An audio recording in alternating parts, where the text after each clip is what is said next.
your ultimate destination for everything related to the iconic American drama series, The Young and the Restless.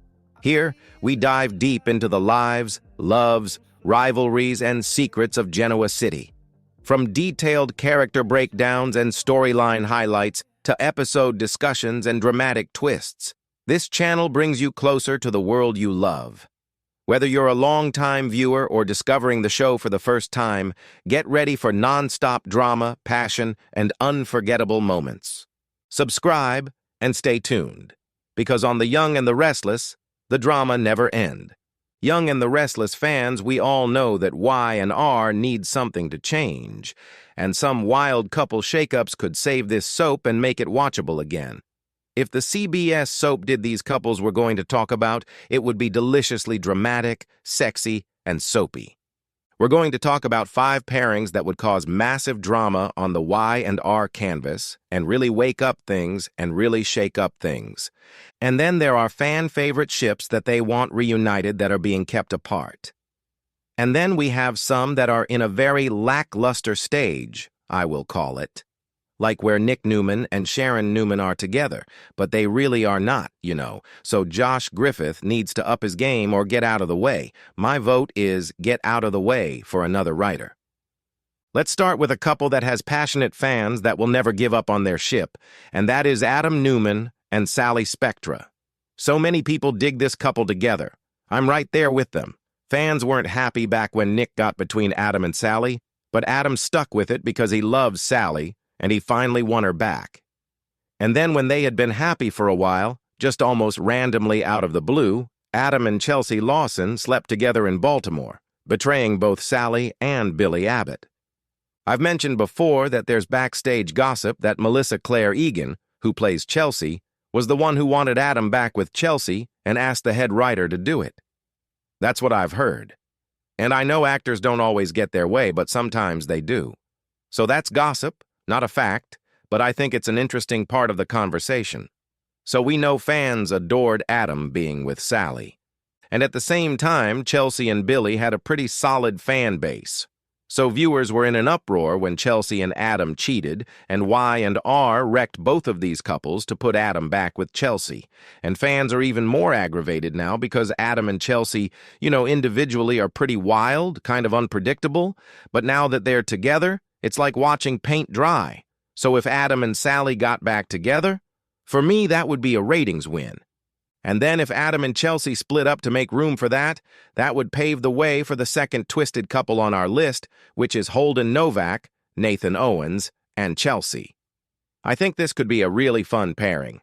Holden has mellowed a little bit, but when he first came to town, he was much more of a bad boy schemer. And Audra Charles once said Holden was reckless and even scary back in the day. And Chelsea, as we know, back in the day, was a con woman with a really dark side.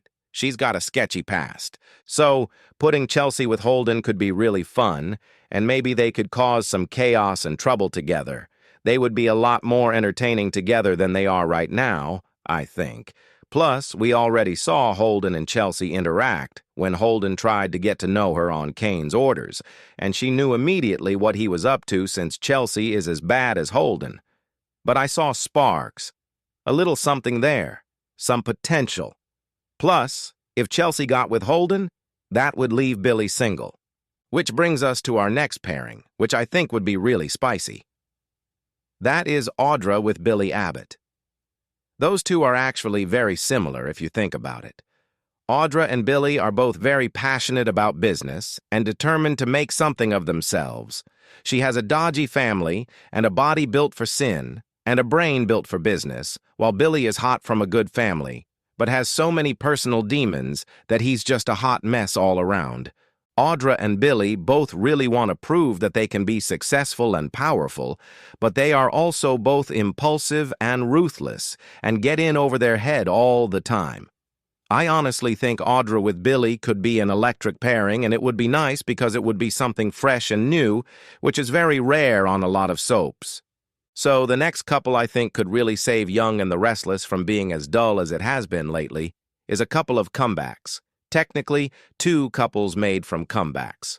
First, I want to talk about Summer Newman and Theo Vanderway. A lot of fans would really like to see Summer back to Young and the Restless. She is currently in Italy because when Alison Lanier's contract was up, they didn't renew her, but they could try to bring back her as Summer, or they could recast the role. Her return would shake things up, especially if Theo came back with Summer. We all know that Kyle Abbott's cousin Theo always rubs him the wrong way. But he is also, technically, he's not an Abbott. He's a Mergeron, but he is part of the Abbott family. So, Summer might enjoy pushing Kyle's buttons by getting with Theo. And if you recall when Kyle was with Lola, we had Summer and Theo enjoying a no-strings fling. That was back in the Hunter King days.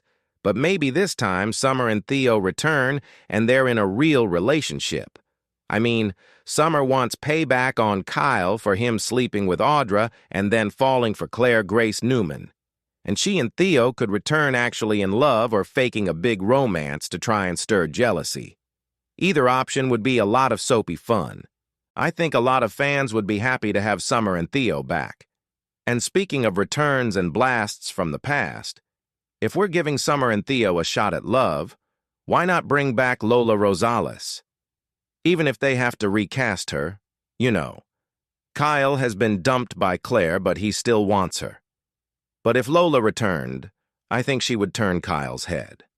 I always enjoyed Lola on Young and the Restless. And one of the big reasons I did was because she always put Kyle in his place. She didn't let him pull any of his Nepo baby garbage with her. You know, Lola didn't come from money like Kyle, and she was a hard worker. I also liked when Lola would hand back expensive gifts and tell him, "You can't buy me, no thanks." Summer, if you remember, tried like crazy to break up Kyle and Lola, and at one point she even blackmailed Kyle into marrying her so that Summer would make a life-saving liver donation to Lola. But he still left Summer and went back to Lola even though he'd married her. But in the end, Kyle lost Lola because she got an amazing chef opportunity all the way across the country.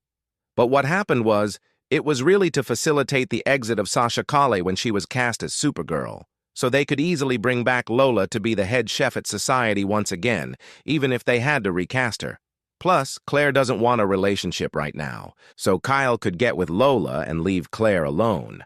And that way, she's got time to figure herself out before getting into a serious relationship.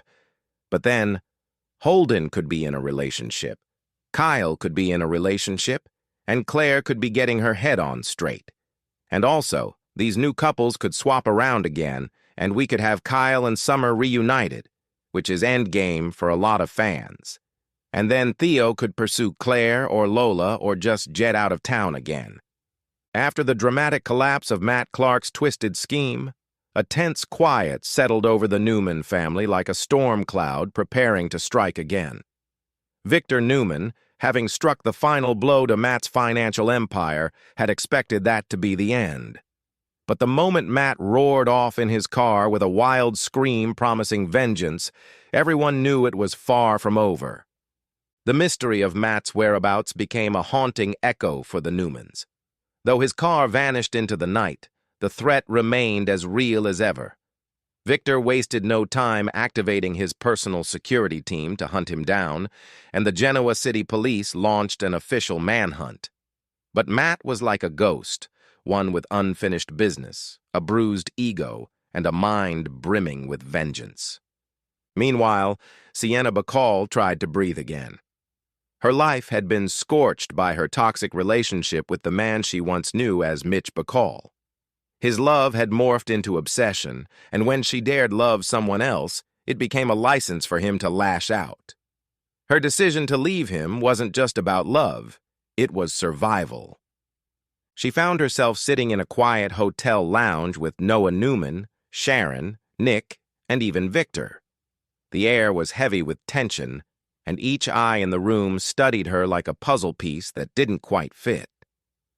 Sienna took a deep breath and spoke her truth, describing in chilling detail how Matt had stalked her, threatened her, and finally declared that she would pay for her betrayal.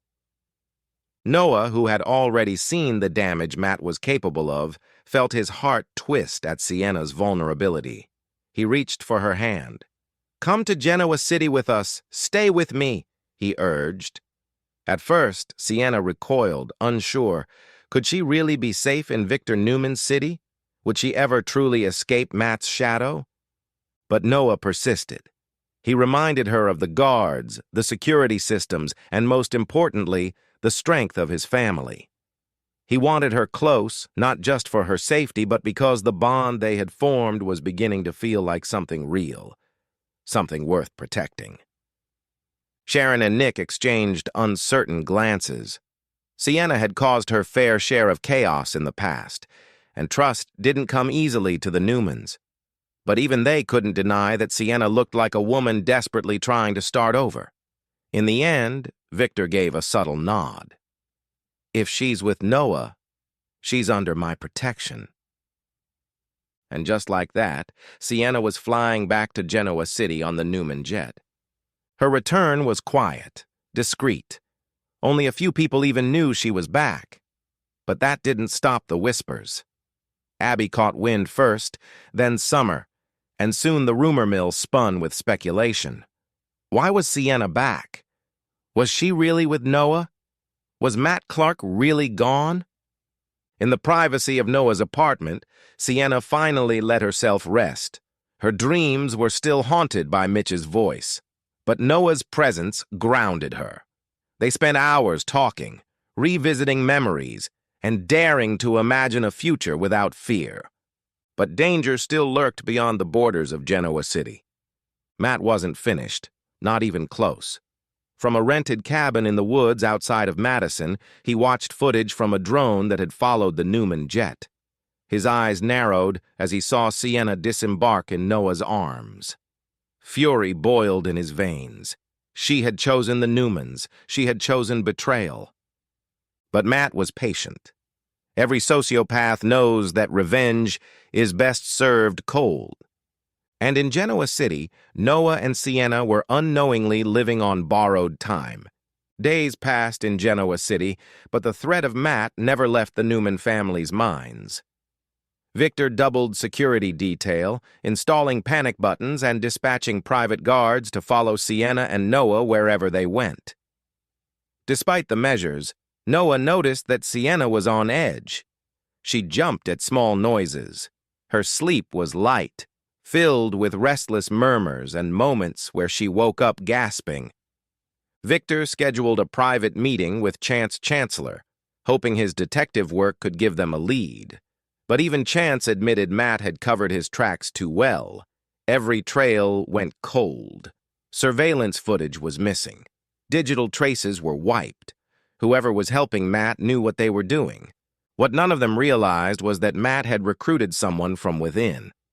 A former Newman security tech, disgruntled and eager for payback, fed Matt information, details about Victor's security systems, Noah's routines, even how many guards were at Sienna's side at any given moment. Meanwhile, Sienna began to feel like she was finally rebuilding her life. Noah introduced her to Tessa and Mariah, who welcomed her with cautious optimism.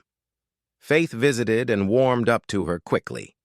There were dinners with Sharon and Nick that, while awkward at first, began to feel like the early roots of a new beginning. But behind closed doors, Matt was building his trap. He forged a fake identity, secured a vehicle, and started making trips into Genoa City under a new alias. He even took up temporary work at a security subcontractor office used by one of Victor's teams. From there, he accessed maps, camera placement charts, and guard rotations. His twisted plan evolved with every passing day. He didn't want to just hurt Sienna or kill her. He wanted to break her, break Noah, break Victor. And he wanted to do it in a way that would send a message to every person who had ever tried to ruin him. One chilly evening, as Noah and Sienna walked through Chancellor Park, a small drone hovered unnoticed above the trees, watching, capturing, sending live footage to Matt's hidden lair. "She looks happy," Matt growled to himself. "Let's change that." Back at the Newman Ranch, Victor stood by the fire with Nick, sipping a glass of scotch. "We haven't heard a peep." "That's what scares me," Victor muttered. Nick nodded. "You think he's planning something?" Victor's eyes narrowed. I don't think. I know. The calm before the storm would not last. As Genoa City went about its normal rhythms, a silent predator crept closer. Matt had chosen his moment. He had chosen his target. And in just a few days' time, the Newmans would discover that the true danger wasn't behind them. It was standing right outside their door. The sun rose on a day that seemed like any other. Noah planned to take Sienna to society for brunch, hoping a public outing would help her reclaim a sense of normalcy. She smiled more easily now. The tension in her shoulders had started to fade, but all of that was about to change.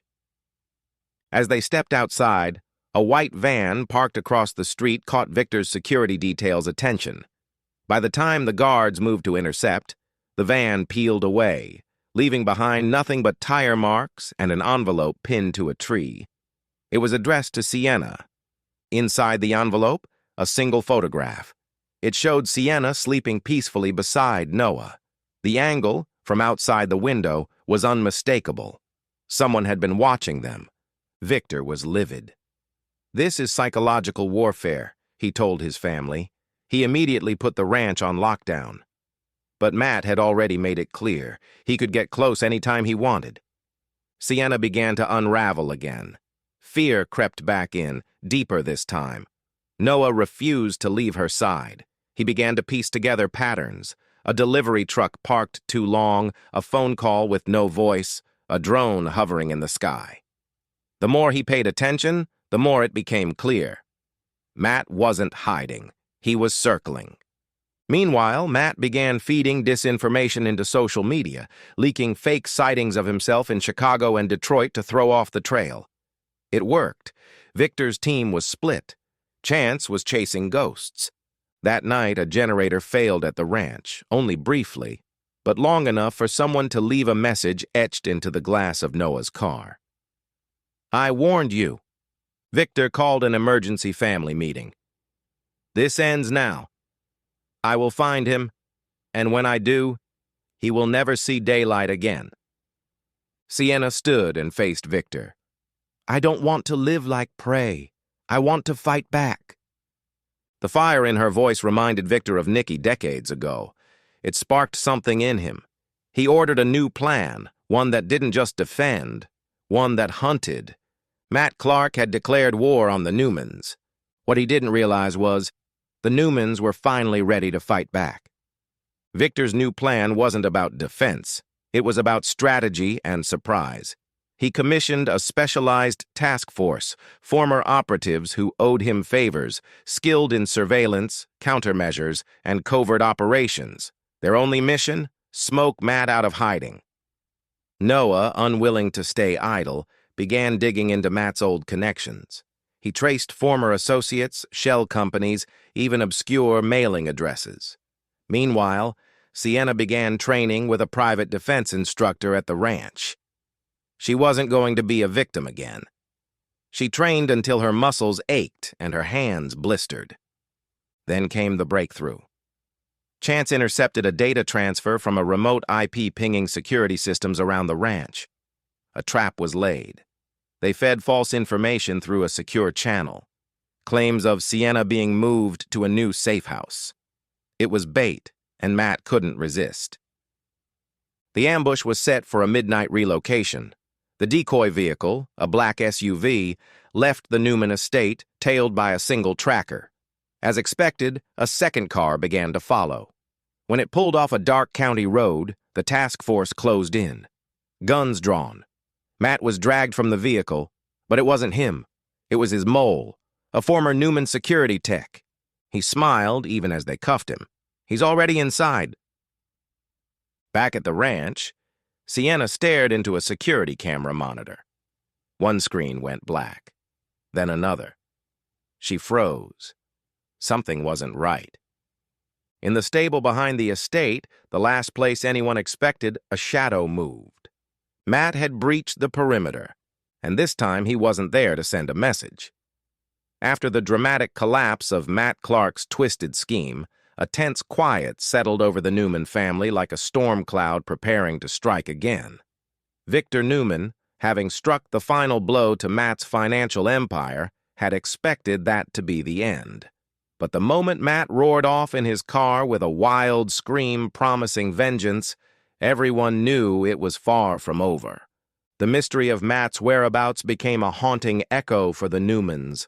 Though his car vanished into the night, the threat remained as real as ever. Victor wasted no time activating his personal security team to hunt him down, and the Genoa City police launched an official manhunt. But Matt was like a ghost, one with unfinished business, a bruised ego, and a mind brimming with vengeance. Meanwhile, Sienna Bacall tried to breathe again. Her life had been scorched by her toxic relationship with the man she once knew as Mitch Bacall. His love had morphed into obsession, and when she dared love someone else, it became a license for him to lash out. Her decision to leave him wasn't just about love. It was survival. She found herself sitting in a quiet hotel lounge with Noah Newman, Sharon, Nick, and even Victor. The air was heavy with tension, and each eye in the room studied her like a puzzle piece that didn't quite fit. Sienna took a deep breath and spoke her truth, describing in chilling detail how Matt had stalked her, threatened her, and finally declared that she would pay for her betrayal.